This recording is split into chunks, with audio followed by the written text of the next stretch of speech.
बिस्मिल्लाहिर्रहमानिर्रहीम। अस्सलाम वालेकुम नाज़रीन, मेरा नाम रमज़ान जट, आप देख रहे हैं मेरा यूट्यूब चैनल। वीडियो में आगे बढ़ने से पहले आपसे दरख्वास्त है कि अगर आपने अब तक मेरा चैनल सब्सक्राइब नहीं किया तो बड़े मेहरबानी मेरे चैनल को सब्सक्राइब कर दें ताकि आपका और मेरा रिश्ता बरकरार रह सके। मैं आपको यकीन दिलाता हूँ आपका ये फैसला बिल्कुल दुरुस्त साबित होगा और आपकी मालूमात में कोई ना कोई इजाफे का सबब बनेगा।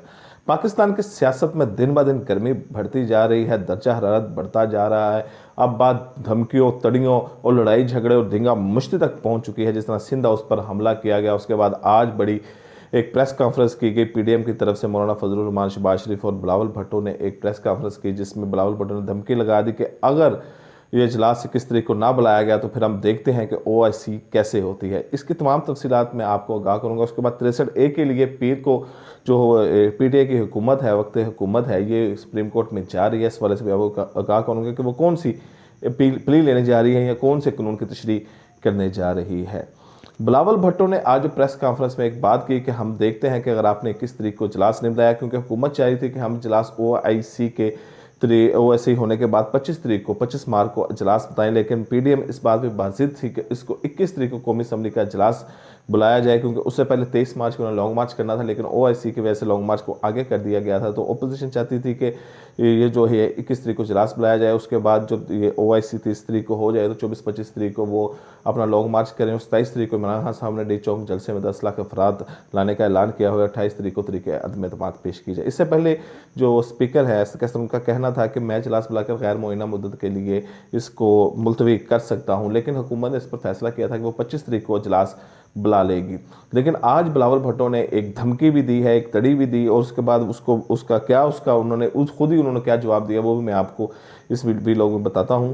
कि जो बिलावल भुट्टो ने कहा कि जी अगर आपने 21 तारीख को इजलास ना बुलाया तो फिर हम आपकी ओआईसी देखते हैं कैसी ओआईसी आपकी इस्लामी सरबराही कॉन्फ्रेंस होती है। ये इस्लामी सरबराही कॉन्फ्रेंस वो कॉन्फ्रेंस है कि जो जुल्फ़िकार अली भुट्टो ने पूरी दुनिया के मुस्लिम ममालिक के जो लीडर थे उनको बुलाया और बादशाही मस्जिद और जुमा पढ़ाया, और यहाँ पर जो इस्लामी सर्वे कॉन्फ्रेंस हुई थी उसके बाद दुनिया को पता चला था कि पाकिस्तान भी दुनिया के नक्शे पर मुल्क है जहाँ पर पूरी दुनिया के जो इंटरनेशनल मुस्लिम ममालिक के लीडर थे वो यहाँ पर आए और बिलावल जुल्फ़िकार अली भुट्टो ने उनकी मेज़बानी की, पाकिस्तान ने उनको मेज़बानी की। तो पूरी दुनिया से जो वज़ीर ख़ारजा है और पूरी दुनिया के जो लीडर हैं उनकी आमद का सिलसिला शुरू हो चुका है पाकिस्तान में, और रफ्ता रफ्ता तमाम यहाँ पे जो मुस्लिम मालिक के लीडर हैं वो यहाँ पर आएंगे। तो ये बड़ी एक नगुफ्ता बेश सूरत हाल इख्तियार कर सकती थी, बड़ी एक तसादुम की सूरत इख्तियार कर सकती थी, क्योंकि ये किसी अदारे का, किसी सियासी पार्टी का फंक्शन नहीं था, ये पाकिस्तान का फंक्शन होता है जो कि ये ओआईसी होती है। इसमें पाकिस्तान मेज़बान होता है। इंटरनेशनल लेवल पर इसका बड़ा एक इमेज जाता है, क्योंकि इससे पहले इमरान खान साहब ने जो एक धरना दिया था उसमें भी जो हमारे चाइना के सदर हैं उन्होंने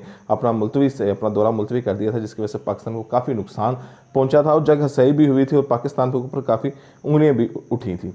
तो यही सूरत हाल को देखते हुए जो मुतहिदा अपोजिशन उन्होंने कलामिया जारी किया, उन्होंने कहा जी कि हम जो वज़ीर आ रहे हैं दूसरे मुल्कों से मंदूबीन आ रहे हैं, हम उनका खैर मकदम करते हैं, हम उनको खुश आमदीद कहते हैं कि वो यहाँ पर आएँ और ओआईसी पुरअमन अंदाज में हो, खुशगवार तरीके से हो। हम इसके ऊपर कोई लड़ाई नहीं चाहते, कोई इंतशार नहीं चाहते, लेकिन उसके बाद जो सूरत हाल है हम अपने मामूल के मुताबिक जिस तरह है हम जारी रखेंगे। तो स्पीकर असद कैसर, अपोजिशन ये भी उनको कहा कि वो स्पीकर असद कैसर ना वो किसी पार्टी के मेंबर ना बने, क्योंकि वो स्पीकर एक जो है वो कौमी असम्बली के हैं। तो तमाम अरकान, तमाम जितने वहाँ पर पार्टी के मेंबर हैं उनके लिए बराबर होने चाहिए। तो उसके ऊपर जो कानून के मुताबिक है वो फैसला करे। पीर को जो हुकूमत है ये एक प्ली लेके जा रही है सुप्रीम कोर्ट में कि ये जो मुनहरिफ अरकान है या जो जिनके एक वोट की वजह से या फ्लोर क्रॉसिंग एक होती है, उसकी वजह से फ्लोर क्रॉसिंग ये होती है कि किसी पार्टी का बंदा है, पीटीए का आदमी है, वो जाके नून लीग को वोट डालता है तो उसको फ्लोर क्रॉसिंग कहा जाता है। इसके ऊपर काफ़ी इशू उठा था जब फवाद हुसैन जो वफाकी वज़ीर हैं उन्होंने कहा था कि फ्लोर क्रॉसिंग वाले से हम नाहल करा सकते हैं, लेकिन बाद में माहिरीन ने कहा कि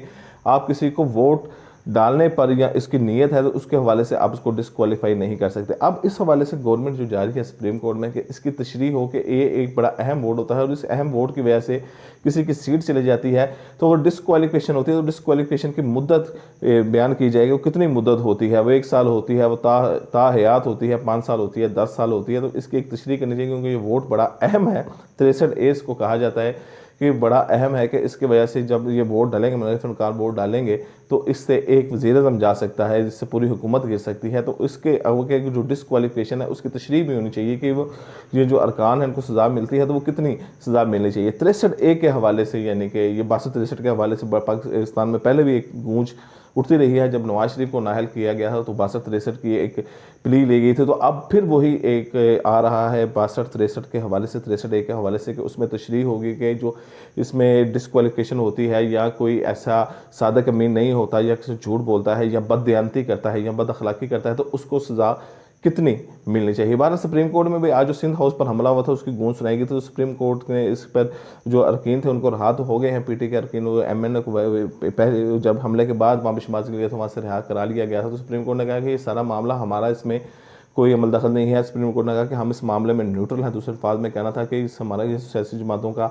आपस में मामला है। तो सिंध हाउस के ऊपर जो हमला था इसके ऊपर बिलावल भुट्टो काफ़ी गुस्से में थे, क्योंकि सिंध हाउस पर हमला, उन्होंने कहा कि पूरे सिंध पर हमला तस्वुर किया जाएगा। और होता भी ऐसे है कि सिंध हाउस है, वहाँ पर पंजाब हाउस है, KP की हाउस है, बलूचिस्तान हाउस है, तो ये सारे अपने अपने सूबों की नुमाइंदगी करते हैं। और वहाँ पर अगर अरकान मौजूद भी थे तो ये 2 दर्जन तकरीबन वहाँ पे अफराद थे। तो आज ये जो रावलपिंडी रिंग रोड था इसके हवाले से इमरान खान ने कहा भी कि आपने पुरअमन एहतजाज करना है, ऐसा नहीं होना चाहिए। वो अवाम के जज्बात थे, वो वहाँ के वर्कर के जज्बात थे, लेकिन आपने पुरअमन एहतजाज रखना है।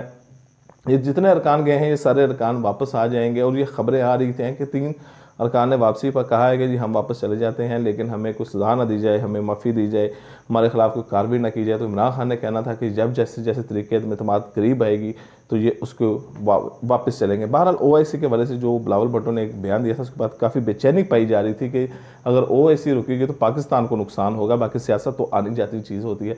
तो उस हवाले से उनका अपोजिशन का कलामिया जारी किया गया है कि OIC को हम खैर मकदम कहते हैं, और इसका मतलब यह है कि OIC को वैसे ही होने दिया जाएगा। भारत कौमी असम्बली के अंदर जो मामला होंगे वो वैसे ही होंगे। अगर इजलास नहीं बुलाया जाता तो फिर धरने की तरफ ये जाएंगे, लेकिन OIC के बाद ये तमाम मामला होंगे। अगले वीडियो तक इजाज़त दें, अल्लाह हाफ़िज़।